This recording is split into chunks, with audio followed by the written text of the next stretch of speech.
Glow of physics में आप सबका स्वागत है प्यारे बच्चों।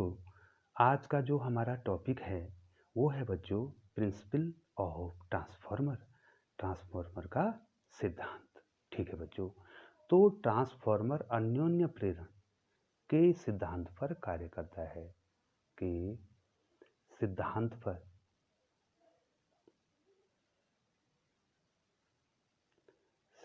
पर कार्य करता है। ठीक है बच्चों, 1 नंबर का प्रश्न हमेशा पूछा जाता है आपको कि ट्रांसफॉर्मर किस सिद्धांत पर कार्य करता है बच्चों। ठीक है बच्चों, अब बच्चों अन्योन्य प्रेरण क्या है मैंने पहले भी समझा दिया बच्चों, लेकिन थोड़ा सा बच्चों मैं यहाँ पर भी आपको समझाने का प्रयास करता हूँ एक बार, अगर आप भूल गए हैं बच्चों। हमने क्या किया था बच्चों, 2 कुंडलियों को, अब देखेंगे आप, मैं यहाँ पर पहले आपको बता दूँ, हमने 2 कुंडलियों को पास पास रखा था। ये देखिए, एक में हमने क्या किया था, ये देखो कुंजी लगा दी, ये सेल लगा दिया बच्चों, और ये रिहोस्टेट लगा दिया। ठीक है, ये रिहोस्टेट हो गया, ये सेल हो गया और ये कुंजी होगी। इसके द्वारा हमने इसमें धारा प्रवाहित की। ठीक है, और इसके पास हमने क्या किया, एक दूसरी कॉइल रखी जिसको सेकेंडरी कॉइल आप कहते हैं।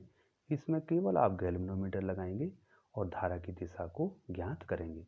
तो होता क्या बच्चों, मैंने पहले ही आपको बताया था बच्चों, इसलिए मैं अलग अलग जो है वीडियो इसमें बना रहा हूँ बच्चों, कि हम क्या करते हैं किसी भी एक कुंडली में जिसमें हमने सेल लगा रखा, बैटरी लगे, उसको प्राथमिक कुंडली बोलेंगे, ये प्राथमिक कॉइल होगी और ये सेकेंडरी कॉइल होगी। होता क्या है बच्चों कि आप जानते हैं कि धारा वायु चालक चुंबक के समान व्यवहार करता है, अर्थात धारा का चुंबकीय प्रभाव होता है बच्चों। तो जब हम क्या करते हैं, धारा के मान में परिवर्तन करते हैं, ठीक है बच्चों, धारा को स्थिर रखेंगे बच्चों तो फ्लक्स में कोई परिवर्तन नहीं होगा। ठीक है बच्चों, आप क्या करेंगे, धारा के मान में परिवर्तन करेंगे तो चुंबकीय फ्लक्स में भी क्या होगा, परिवर्तन होगा। और इस कुंडली का जो फ्लक्स है, इस कुंडली का जो फ्लक्स है वो क्या हो जाएगा बच्चों, दूसरी कुंडली में भी आ जाएगा। ठीक है बच्चों, तो जब फ्लक्स में परिवर्तन होता है तो उसके कारण फैराडे के द्वितीय नियम के अनुसार जो है बच्चों, यहाँ पर फ्लक्स में जब परिवर्तन हो रहा है फैराडे के नियम के अनुसार, तो एक प्रेरित विद्युत वाहक बल उत्पन्न होता है और उससे क्या होता है, एक प्रेरित धारा उत्पन्न होती है। तो क्या हो रहा है, एक मुख्य धारा भी है इसमें और इसमें क्या हो जा रही है, एक प्रेरित धारा उत्पन्न हो जा रही है बच्चों। इस घटना को कहते हैं बच्चों अन्योन्य प्रेरण। ठीक है बच्चों, तो ट्रांसफॉर्मर भी इसी सिद्धांत पर कार्य करता है बच्चों। अब देखिए बच्चों, इसमें होता क्या है, किस प्रकार से अन्योन्य प्रेरण इसमें हो रहा है। अब ध्यान रखना बच्चों, यहाँ पर डीसी डीसी यहाँ डीसी परिपथ तो हमने बना रखा है, अन्योन्य प्रेरण हो रहा है, लेकिन बच्चों अगर हम यहाँ पर जो है इस रिहोस्टेट के द्वारा धारा के मान में परिवर्तन नहीं करेंगे तो अन्योन्य प्रेरण नहीं होगा। इसलिए ट्रांसफॉर्मर डीसी सर्किट में नहीं लगाया जाता बच्चों, मैं आगे भी बताऊंगा। ट्रांसफॉर्मर डीसी सर्किट में दिष्ट परिपथ में, दिष्ट धारा परिपथ में नहीं लगाते हैं, क्योंकि दिष्ट धारा जो है समय के अनुसार बदलती नहीं है, स्थिर रहती, एक रहती है, एक स्टडी रहती है। ठीक है, और अब आप बोलेंगे कि प्रत्यावर्ती धारा में क्यों लगा रहे हैं, प्रत्यावर्ती धारा में क्यों लगा रहे हैं ट्रांसफार्मर को। तो देखिए बच्चों, ये देखिए प्रत्यावर्ती धारा क्या कर रही है, प्रत्यावर्ती धारा क्या कर रही है बच्चों, इसका परिमाण, ये देखिए इस प्रकार से प्रत्यावर्ती धारा इस प्रकार से बदल रही है समय के अनुसार, इसका परिमाण और दिशा समय के अनुसार बदल रहा है बच्चों।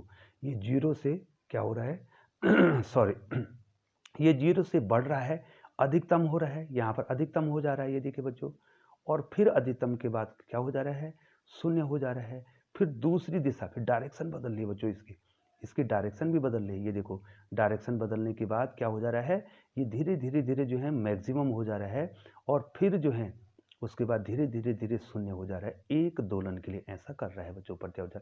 तो इसका परिमाण और दिशा भी बदल रही है, हमारा धारा बदल रही है।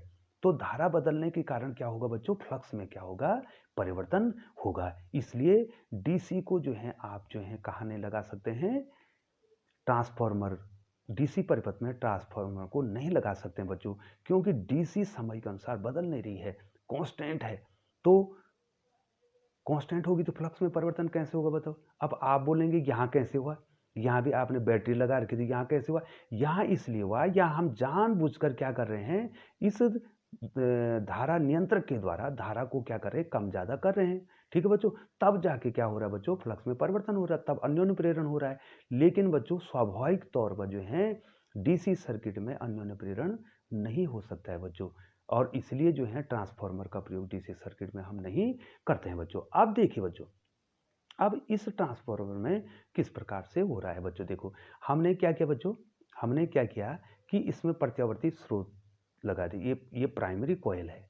तो जैसे हमने प्रत्यावर्ती स्रोत इस पे जोड़ा तो क्या हो गया बच्चों कि धारा के मान में जो है क्या हुआ, निरंतर परिवर्तन हुआ, परिमाण भी बदला, दिशा भी बदली, और उसके कारण क्या हुआ कि जो ये क्रॉड है, ये बच्चों ये क्रॉड है, इसको कहते हैं क्रॉड।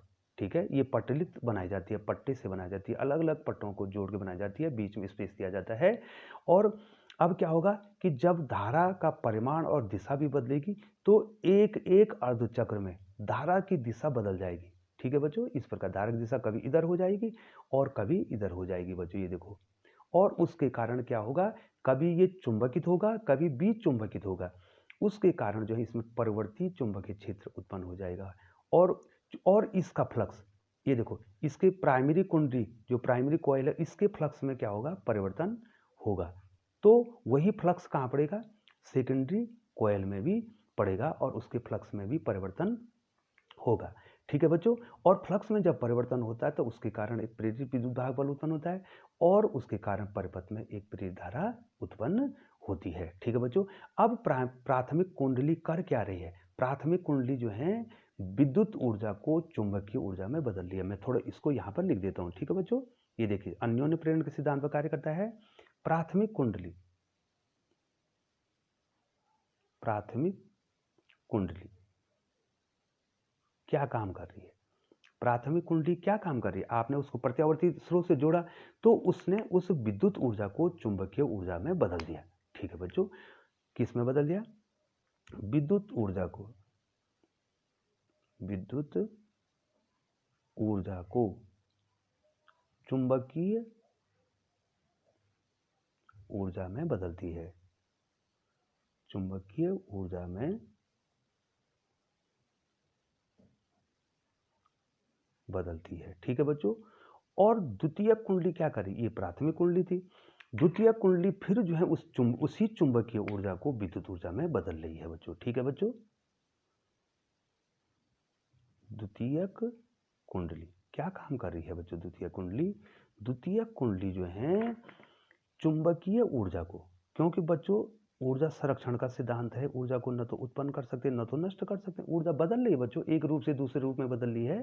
तो द्वितीय कुंडली चुंबकीय ऊर्जा को, चुंबकीय ऊर्जा को विद्युत ऊर्जा में बदलती है, विद्युत ऊर्जा में बदलती है। ठीक है बच्चों, इतना आ गया, सिद्धांत आ गया, सिद्धांत आ गया, अन्योन्य प्रेरण के सिद्धांत पर कार्य कर रहा है। मैंने अन्योन्य प्रेरण आपको समझा दिया है। उसके बाद हमने ये कह दिया कि डीसी सर्किट में जो है ट्रांसफार्मर नहीं लगाया जा सकता है बच्चों, क्योंकि धारा बदल नहीं रही है, उसका परिमाण और दिशा भी नहीं बदल रही है बच्चों, तो इसलिए हम डीसी सर्किट में ट्रांसफार्मर नहीं लगाएंगे।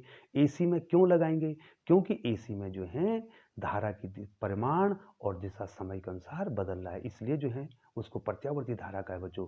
तो परिमाण और दिशा जब बदलेगी उसकी उसकी तो क्या होगा, धारा जब बदलेगी तो क्या होगा, फ्लक्स भी क्या होगा, चेंज होगा, और चुंबकीय फ्लक्स में क्या होगा, परिवर्तन होगा, और उसी के कारण उसमें प्रेरित विद्युत दाब बल उत्पन्न होगा और प्रेरित धारा उत्पन्न होगी। और चूंकि बच्चों ये धारा कभी शून्य हो रही है, कभी अधिकतम हो रही है, कभी जो है फिर शून्य हो रही है, कभी अधिकतम, तो क्या होगा कि ये जो लोहे का जो क्रॉड है ये कभी चुंबकित होगा, कभी विचुंबकित होगा, कभी चुंबकित होगा, और धारा की दिशा एक अर्धचक्र में धारा की दिशा ये होगी, एक अर्धचक्र में धारा की दिशा ये हो जाएगी बच्चों। अब प्राइमरी कॉइल ने किया क्या है बच्चों, प्राइमरी कॉइल ने, प्राथमिक कॉइल ने विद्युत ऊर्जा आपने दी उसको और उसने उस ऊर्जा को चुंबकीय ऊर्जा में बदला। द्वितीय कुंडली ने क्या किया, चुंबकीय ऊर्जा को प्राप्त किया और उसको विद्युत ऊर्जा में बदल दिया बच्चों। वैसे भी हम जानते हैं कि ऊर्जा न तो उत्पन्न कर सकते हैं न तो नष्ट कर सकते हैं, एक ऊर्जा दूसरी ऊर्जा रूप में बदलती रहती बच्चों। अब क्या होगा अब इतना होने के बाद जो है बच्चों क्या होगा, इसमें अब फ्लक्स दोनों का एक रहेगा बच्चों। इसका प्राथमिक कुंडली का फ्लक्स भी वही है और सेकेंडरी कॉइल का फ्लक्स भी वही है। केवल अंतर इतना है कि प्राथमिक कुंडली में फेरों की संख्या Np है और इसमें फेरों की संख्या Ns है। तो फैराडे के नियम के अनुसार लगाओ बच्चों, फैराडे का नियम लगाओ। प्राथमिक कुंडली पे फैराडे के नियम लग जाएंगे तो Ep ये विद्युत भाग बल कितना हो जाएगा, minus Np delta phi upon delta T. ये प्राथमिक कुंडली के लिए या d5 भी कह सकते हैं, ठीक है बच्चों। और द्वितीयक कुंडली के लिए कितना हो जाएगा बच्चों, ES बराबर क्या जाएगा, minus NS delta phi upon delta T. ये दूसरे के लिए हो जाएगा। और यदि हम ES अपॉन EP निकालें, ES अपॉन EP की अगर वैल्यू निकालें तो क्या होगा बच्चों, इसको इसके बटे रखेंगे तो ये तो कट जाएगा। तो कितना हो जाएगा बच्चों, माइनस NS बटे माइनस NP, और माइनस माइनस कट गए और ये क्या हो गया, NS अपॉन NP। ठीक है बच्चों। और इसी को परिणमन अनुपात भी कहते हैं। ठीक है बच्चों, फिर मैं इस पर वीडियो बनाने वाला हूँ। R is equal to ES upon EP बराबर NS अपॉन NP। और बच्चों ये जो है प्राथमिक कुंडली पर जो विभवांतर है, वोल्टेज सेकेंडरी कॉइल पर जो वोल्टेज है और प्राइमरी कुंडली पर जो वोल्टेज उसके बराबर भी होता है। लेकिन शर्त ये है कि प्राथमिक कुंडली का जो विद्युत भाग बल है वो वोल्टेज के बराबर कब होगा, जब प्राथमिक कुंडली का प्रतिरोध नगण्य होगा बच्चों। ठीक है बच्चों। और द्वितीयक जो कुंडली है वो खुले परिपथ में होगी, तभी जो है ये आपस में बराबर होंगे। और इसी को परिणमन अनुपात भी कहते हैं बच्चों। बहुत बार आएगा बच्चों ये परिणमन अनुपात। और यहाँ पर ऊंचाई के लिए, ऊंचाई के लिए स्टेप अप के लिए R की वैल्यू बड़ी होती है किससे, 1 से। जब R की वैल्यू 1 से बड़ी होगी तो NS क्या होगा, NS हमेशा बड़ा होगा NP से। अर्थात द्वितीयक कुंडली में फेरों की संख्या अधिक होगी और प्राथमिक में फेरों की संख्या कम होगी। ठीक है बच्चों। और अपचाई के लिए, अपचाई ट्रांसफॉर्मर और ऊंचाई, ये देखिए बच्चों, ऊंचाई ट्रांसफॉर्मर के लिए क्या होगा बच्चों, R का मान 1 से कम होगा। अब R का मान 1 से कम कब होगा बच्चों, जब क्या होगा, बटे वाला ये देखो 1 से कम कब होगा, जब ये क्या होगा, बड़ा होगा। NS क्या होगा, NP से बड़ा होगा।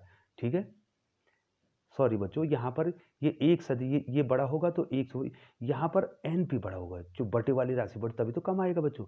यहाँ पर NP क्या है, बड़ा है किससे, NS से। अर्थात प्राथमिक कुंडली में फेरों की संख्या ज़्यादा हो जाएगी और द्वितीयक में कम।